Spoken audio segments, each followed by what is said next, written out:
రాష్ట్ర ముఖ్యమంత్రి వర్యులు వైఎస్ జగన్మోహన్ రెడ్డి గారు ఖోఖో ప్లేయర్స్ తో ఇంటరాక్ట్ అవుతున్నారు. దాన్నంతా మనం చూస్తున్నాం లైవ్ లో.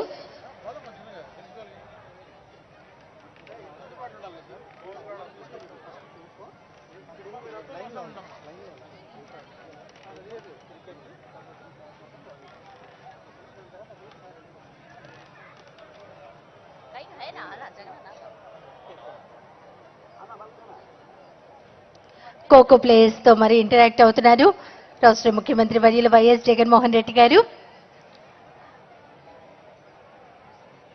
ఒక అద్భుతమైనటువంటి క్రీడా సంబరం, క్రీడా పండుగ 47 రోజుల పాటు జరిగేటువంటి ఆడుదాం ఆంధ్ర అందరికీ ఆట మొట్టమొదటిసారిగా మన ఆంధ్రప్రదేశ్లో రాష్ట్ర ముఖ్యమంత్రి వర్యులు శ్రీ వైఎస్ జగన్మోహన్ రెడ్డి గారు లాంఛనంగా ప్రారంభించారు. ప్లేయర్స్ అందరితో ముచ్చటిస్తున్నారు.